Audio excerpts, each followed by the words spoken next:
Hello everyone. I thought in view of what is going on right now, I thought it's best that I give a full account of myself and what has been going on in my life of late. For the last 1 month, I've been traveling extensively through some of the highest risk areas for COVID-19. I'd gone to over 9 cities of the US, including most cities in the East Coast and Las Vegas and the Midwest as well. And these were all really hard hit areas. I'd gone to Iceland, Amsterdam, as well as France. I left the US just when it was shutting down on the 16th. I did a couple of days in Amsterdam. Then after that, I decided to connect to Paris, hang out with my family for 2 days, and then we'll connect back home on the 21st, I believe.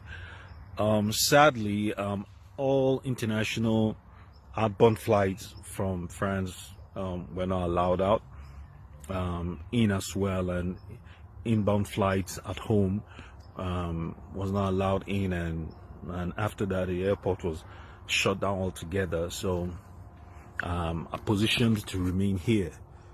When that happened, that was slightly distressing news for me. I know Paris is like my third home, aside of course my home Nigeria as well as the US.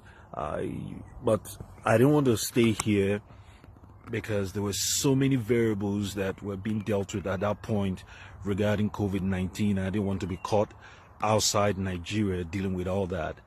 So what I did was what is, well, traditional of me. I sat down and embarked on setting, maneuvers, as it were, to certain processes to embark on a coping mechanism to deal with this. But it dawned on me soon after that, of course, no pun intended, we're here to speak our truth given the situation at hand.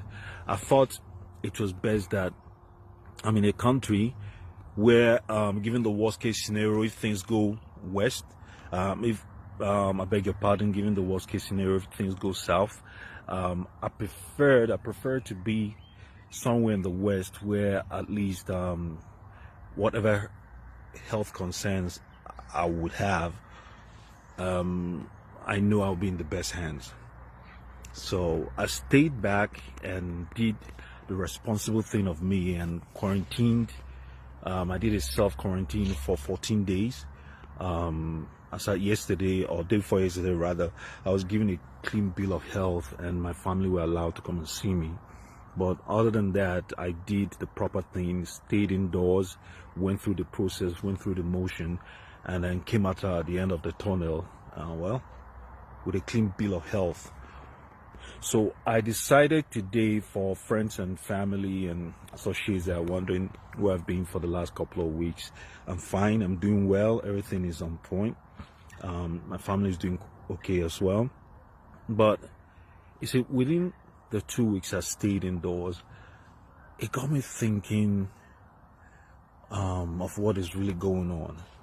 Taking a rather different approach, a rather different perspective, looking at it through the prism of someone that is involved in it directly, and someone that's been around the highest risk areas as well.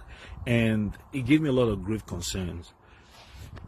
I never thought, not in my lifetime at least, that the day will come where, the city of light and Paris will be will be a ghost town, will be a ghost city. I live in the suburbs of France, of Paris, and I mean, every day when I'm out, I take a walk by the lake, the pass, say hi to neighbors, exchange a few pleasantries. But it's just amazing.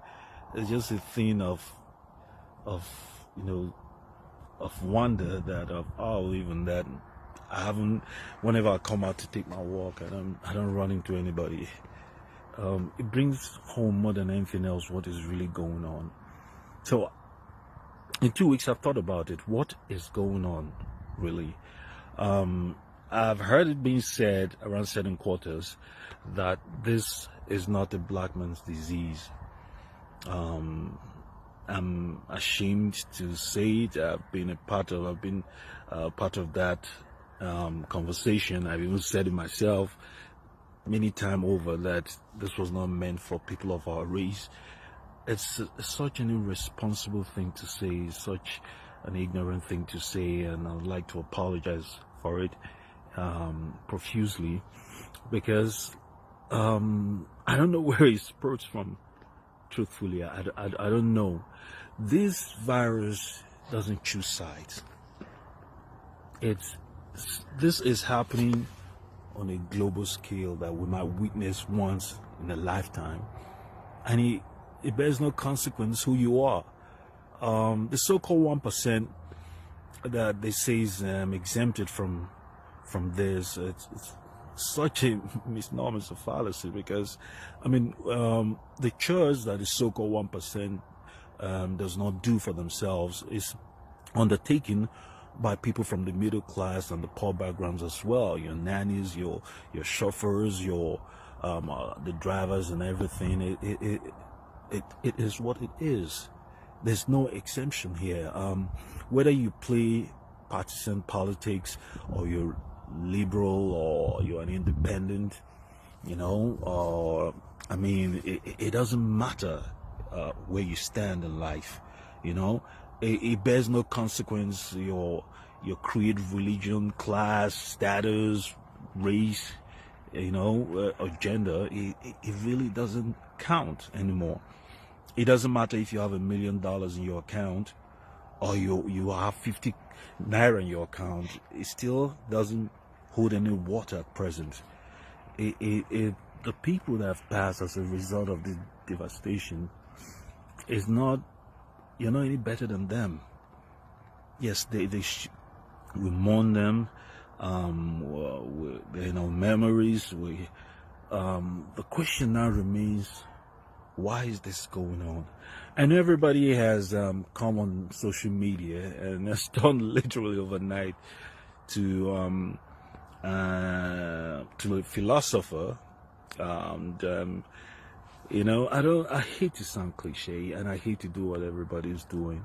It really is not my stock in trade. It's not my cup of tea. But I just felt at this point that I had to add my voice, to link credence to this argument.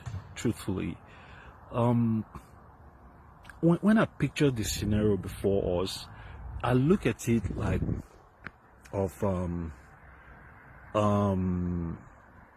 everybody is on this autobahn. We all know what an autobahn is. It's basically it's basically where you get on and in a fast car and race your heart content without speed limits.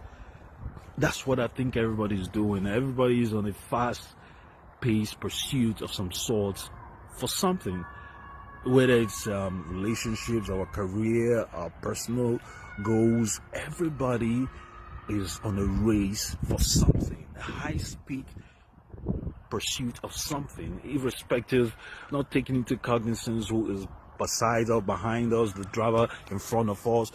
We're just in a fast-paced race to get there first before everyone else. It's also in the media, in the news. It's not called the now news, I believe, where it's not a question of verification or research anymore. It's a question of who gets it out first. Everybody's on a fast pace. And so God decided to slow us down, every one of us. And I think that's what's going on right now, where of a divine manufacture, we're all stuck in this traffic jam, if you will. We're in this traffic jam now where we're forced to re-engage our gear from the race gear from the speed gear to the neutral. And now we're forced to take cognizance of the draft